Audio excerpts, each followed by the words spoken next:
She's 44. Exhausted in a way sleep doesn't fix. Foggy, flat, no drive. And I don't just mean in the bedroom. I mean no get up and go. She's in the gym, and her muscle is quietly disappearing anyway. So she does the responsible thing and asks her doctor. They check her thyroid. They check her estrogen. Everything, quote, looks normal. Nobody checked the one hormone her body actually makes the most of, because somewhere along the way, we decided that one was for the men. Here's the specific thing this video answers. And, like always, I'm not selling you a miracle.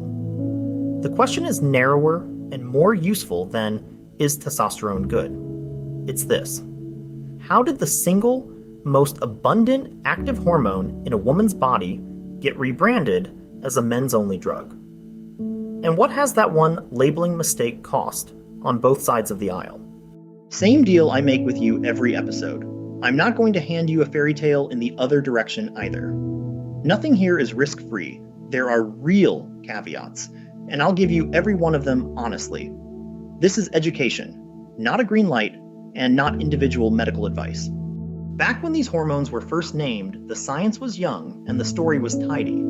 Testosterone got filed under male, estrogen under female. Clean columns, easy to teach. And that tidy little filing system quietly became the way medicine actually practiced for the better part of a century. Because here's the fact that breaks the whole tidy story. Testosterone is the most abundant biologically active hormone in a woman's body. Not estrogen, testosterone. For most of her life, a woman circulates more testosterone than she does estradiol. A landmark review in the Lancet's Diabetes and Endocrinology journal put it flatly. Testosterone is an essential hormone for women, acting all over the body, both directly and as the raw material her body converts into estrogen. So the label wasn't just incomplete. For half the population, it was pointing at the wrong hormone entirely. So if it's not the male hormone, what is it actually doing in a woman's body? The honest answer is a lot of the stuff she came into the office complaining about. Drive, mood, mental clarity, energy, muscle, bone. The exact list that got waved off as just stress or just getting older. And this isn't a hunch. It's one of the better studied questions in the field. In 2019, researchers pooled every solid randomized trial they could find on testosterone in women. 36 trials, 8,480 women. It's the biggest, cleanest look we have. What they found: testosterone significantly improved sexual desire, arousal, orgasm, and a woman's sexual self-image. And it significantly reduced the distress that comes with losing all of that. Real effect sizes across thousands of women, not anecdotes. Now here's the part that matters for safety. And I want to be precise because this is where people get scared. In that same analysis, how you take it changed everything. Testosterone taken as a pill worsened cholesterol numbers. The same hormone delivered through the skin, a cream or a patch, did not.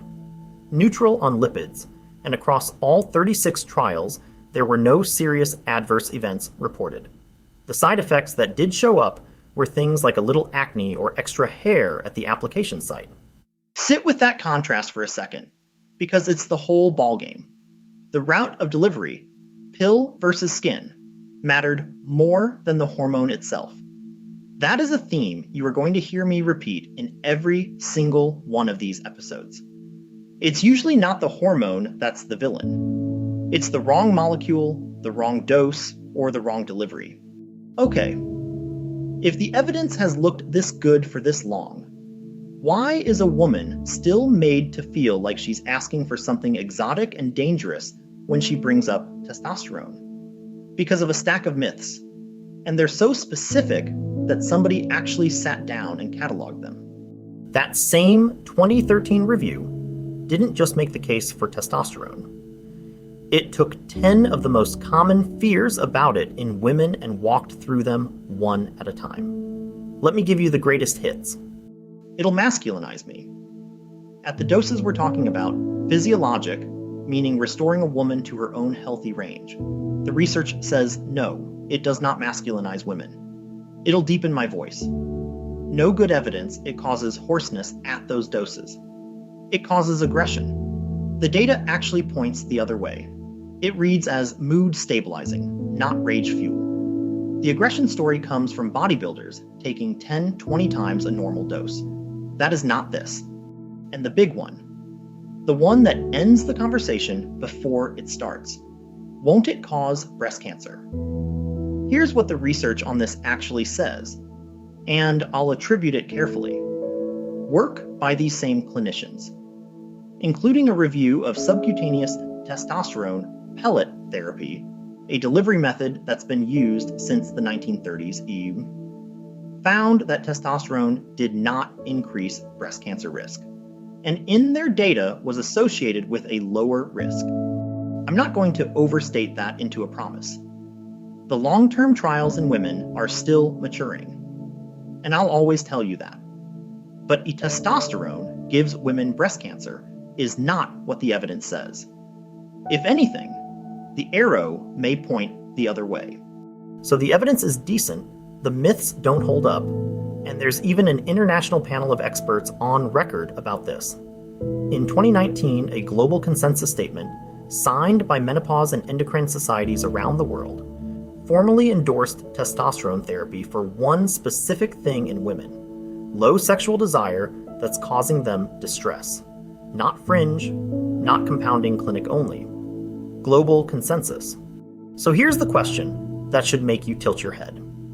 If it's endorsed by global consensus, where's the product? Walk into a pharmacy in the United States and ask for the FDA-approved testosterone made for a woman.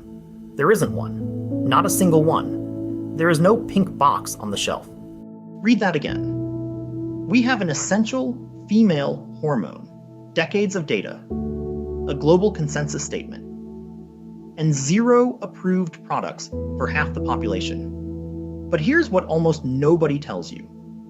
That gap is not the barrier to care it's made out to be. A woman doesn't need an FDA-approved product.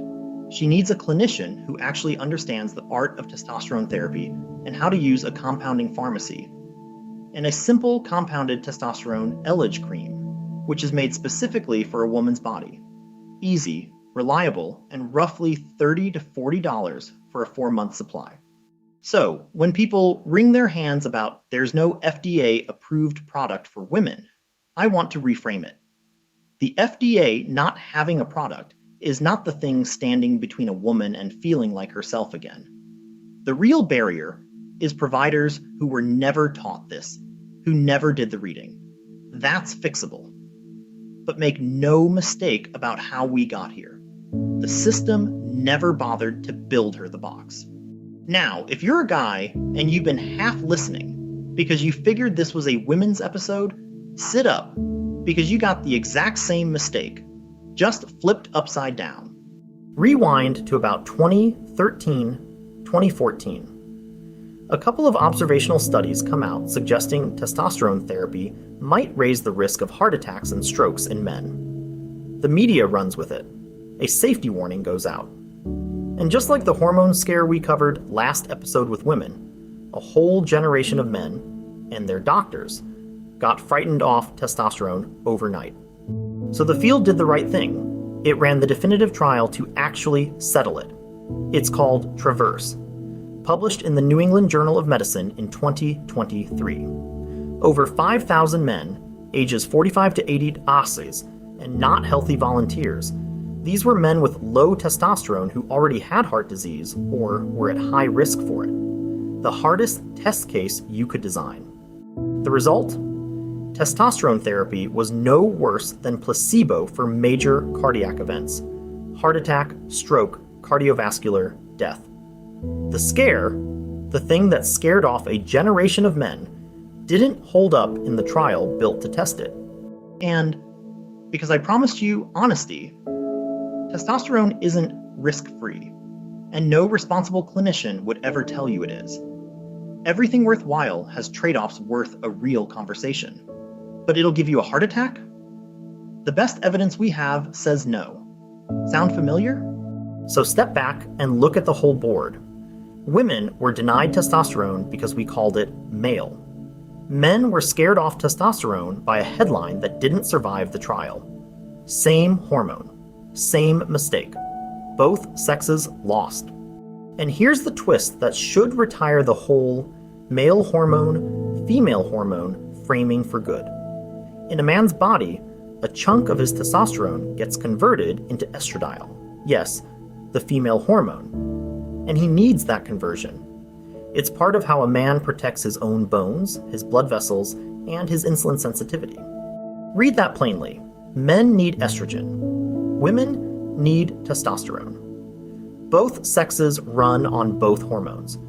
The labels we slapped on them 100 years ago were always a simplification, and we let the simplification run the medicine. That same body of work makes the clinical point I care about most. Both of these hormones are powerful metabolic regulators in both sexes. This was never just about libido or muscles. It's about the machinery that runs your energy, your body composition, your blood sugar, which is exactly why the woman from the top of this video felt like her whole engine was running on 3 cylinders. So let me bring this home, whoever you are. If you're a woman with the symptoms from the top of this video, the fatigue, the fog, the flatness, the vanishing drive, and nobody has ever checked your testosterone, understand why. It's not because the science is missing, it's because a label got in the way. And this is the through line of everything I teach. We treat the person and the symptoms, not just a number on a page that some lab decided was normal for a 60-year-old. Normal for the population is not the same as optimal for you. And it is almost never too late to ask a better question. I'm not telling you to run out and demand testosterone. I'm telling you that that's a men's hormone is not a good enough reason for it to have never come up. You're allowed to ask. You're allowed to get the number checked. You're allowed to work with someone who actually reads the research. If this reframed testosterone for you, good. That's the whole point of this series. Not to sell you a hormone, but to take the fear and the folklore out of the conversation so you can make a real decision with a clinician who reads the data. Next time, we take on the hormone everybody thinks they understand, and almost nobody actually does. Progesterone, not just the period hormone. Hit subscribe so you don't miss it. And remember, question the dogma, not your own biology. If you're interested in exploring more of these incredible connections from hormone optimization to metabolic psychiatry and regenerative medicine, be sure to subscribe and follow for more explainers just like this one. Thanks so much for watching this Within You Health production.